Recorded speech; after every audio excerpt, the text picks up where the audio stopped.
সেটা যদি বলো, চিন্তা ভাবনাটা কীভাবে এসেছিলো? আমার দুটো জিনিসই বলার আছে। বাকি যে নামগুলো তুমি করলে সেই নামগুলো সব প্রেমের গল্প ছিল। এই গল্পটা মানে সরগরম এবং এর আগে একটা করেছি আমাদের ফেলুমিত্তির লেন। এই দুটো একই ধরনের গল্প, মানে একটা মফস্বলের গল্প, একটা গ্রামের গল্প, স্লাইস অফ লাইফ বলা যেতে পারে।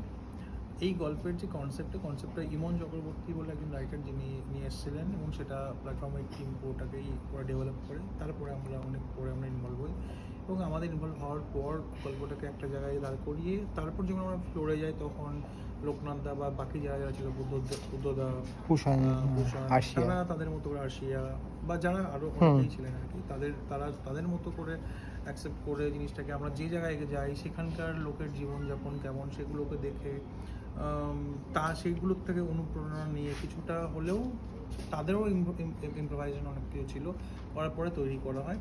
হ্যাঁ, মানে সিরিয়াস গল্প ঠিক বলবো না আমরা বলবো হাসির মোড়কে এমন কিছু ইনসিডেন্ট আমরা এখানে দেখাচ্ছি বা এই গল্পে তুলে ধরা হয়েছে যেগুলো সত্যিকারেই ভাবায় মানুষকে, যে অযাচিতভাবে কারোর লাইফে দখলদারি করার কোনো অধিকার কারণ নেই।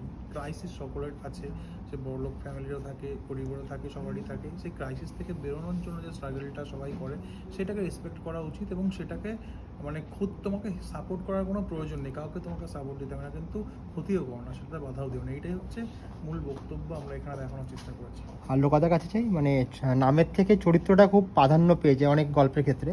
এখানে বলহরি নাম তোমার, সেটা একটা মানে আমার খুব মানে কমন, মানে সবদাই গাড়ির সাথে খুব মেলে নামটা, সেটা যদি বলো একটু। না, খুবই একটা অদ্ভুত সুন্দর নাম দিয়েছে বলহরি।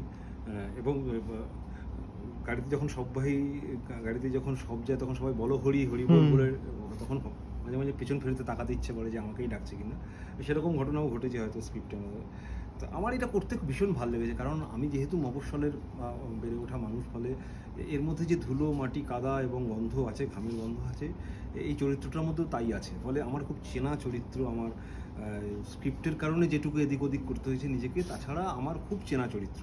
কিন্তু গল্পটা এত সুন্দরভাবে সাজানো আছে, বাঁধুনিটা এত সুন্দর আছে, তার মধ্যে যে আমরা বলছি মজার কথা, আসলে মজার মোড়ক আছে একটা। আদতে খুব আন্ডার কারেন্টে আমরা একটা খুব সিরিয়াস নোট দিতে যাই, যেখানে জীবিকার প্রশ্ন আসে, জীবনের প্রশ্ন আসে, আর যাপনের প্রশ্ন আসে, মানুষের উত্তরণের, সেখান থেকে কী করে উত্তরণ হবে নানান রকম বিরোধিতার সম্মুখীন হওয়া সত্ত্বেও সেইটাই মূল উপজীব্য এখানে। সেখানে মরার গাড়িটা একটা মেটাফরের মতো, মানে একটা সেখানে কি বলবো, সেটা একটা আধারের মতন রাখা আছে, যে মানুষের জীবিকার একটা প্রতিচ্ছবি বা একটা প্রতিরূপ আমরা দেখতে পাই ওটার মধ্যে। ওটাকে কেন্দ্র করেই ঘটনাগুলো ঘটে।